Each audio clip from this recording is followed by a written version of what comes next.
innal hamdalillah wassalatu wassalamu ala rasulillah amma ba'd. A'udhu billahi minash shaitanir rajim. Bismillahir rahmanir rahim. Innal ladzina amanu wa amilus salihati kanat lahum jannatul firdausi nuzula. Sadaqallahul azim. محترم سامعین، سورہ کہف کے آخری رکوع میں ایک آیات مبارکہ تلاوت کی ہے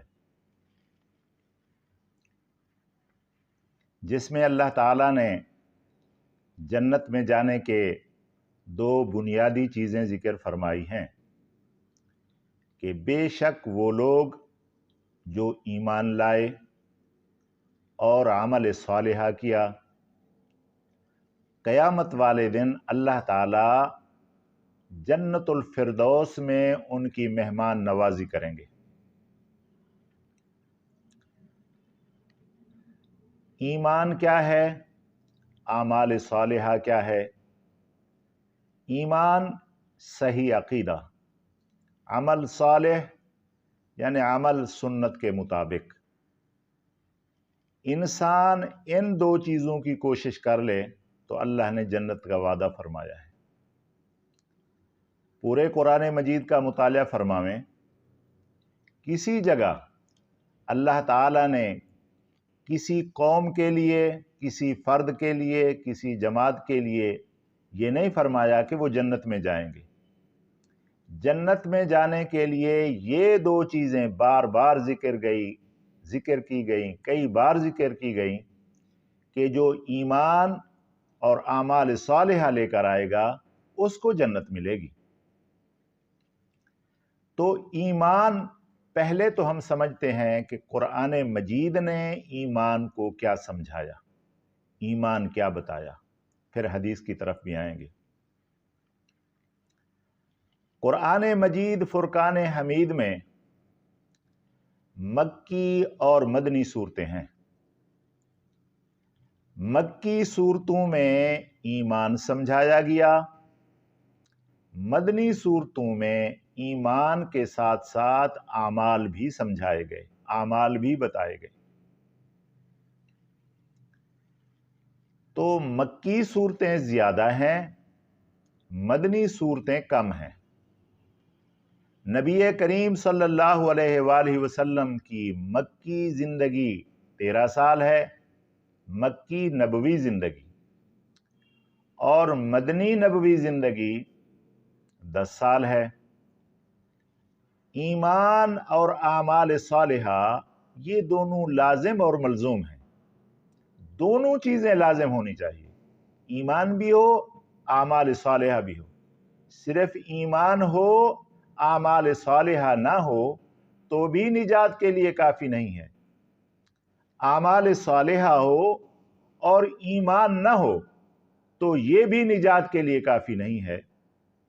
تو اس لیے دونوں چیزوں کو اپنانا پڑے گا، دونوں چیزوں کا خیال کرنا پڑے گا۔ ایمان کا شرک سے اور عمل کا بدعت سے۔ ایمان کا شرک سے، جیسے اللہ پاک نے فرمایا الذین آمنوا ولم یلبسوا ایمانہم بظلم، کہ وہ لوگ جو اپنے ایمان میں شرک کو شریک نہیں ہونے دیتے، شرک نہیں شامل کرتے، شرک کی آمیزش نہیں آنے دیتے، اولئک لہم الامن وہم مہتدون، یہی لوگ امن والے ہیں اور یہی لوگ ہدایت یافتہ ہیں۔ اب اگر ہم مکی صورتوں کا مطالعہ کریں، ان کو پڑھیں، تو اس میں ہمیں 3 چیزیں نظر آئیں گی۔ نمبر 1 اللہ پاک کی توحید، نمبر 2 نبی کریم صلی اللہ علیہ وآلہ وسلم کی رسالت، نمبر 3 آخرت۔ یہ 3 چیزیں ایمان ہیں، یہ 3 چیزیں ایمان کی بنیادی چیزیں ہیں۔ اللہ پاک کی توحید، نبی کریم صلی اللہ علیہ وآلہ وسلم کی رسالت اور آخرت۔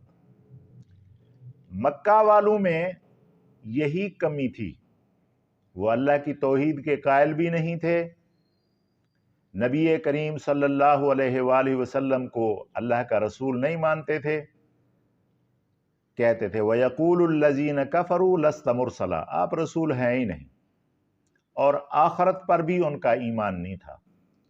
تو اللہ تعالیٰ نے ان تین مسئلوں کو بڑا کھول کھول کے بڑی وضاحت سے ذکر فرمایا کہ ہر طرح کا بندہ، عقیل بھی، ذہین بھی اور تھوڑے عقل والا بھی سمجھ سکتا ہے۔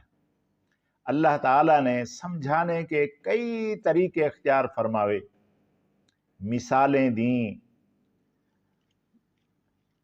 مثالیں دیں اور دلائل دیے، دلائل عقلی، نقلی، انفسی، آفاقی، دلیل وحی، نبیوں کے قصے، بڑے طریقے سے اللہ پاک نے بات سمجھائی کہ کسی نہ کسی طریقے سے بات سمجھ آ جائے۔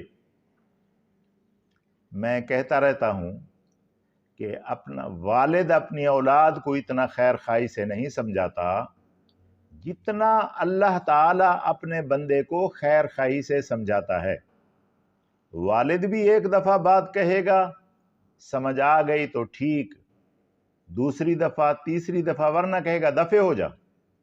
لیکن اللہ تعالیٰ نے کئی بار، کئی 100 بار، کئی 1000 بار یہ بات سمجھانے کی کوشش کی، ہر طریقے سے سمجھانے کی کوشش کی، کئی دلائل دیے تاکہ بات سمجھ آ جائے۔ تو اللہ تعالیٰ نے مکی زندگی میں، نبی کریم صلی اللہ علیہ وآلہ وسلم کی مکی زندگی میں ایمان سمجھایا، اور مدنی زندگی میں اعمال سمجھائے۔ ایمان میں بنیادی چیزیں 3 ہیں، عرض کر دیا، عقیدہ توحید، نبی کریم صلی اللہ علیہ وآلہ وسلم کی رسالت اور آخرت۔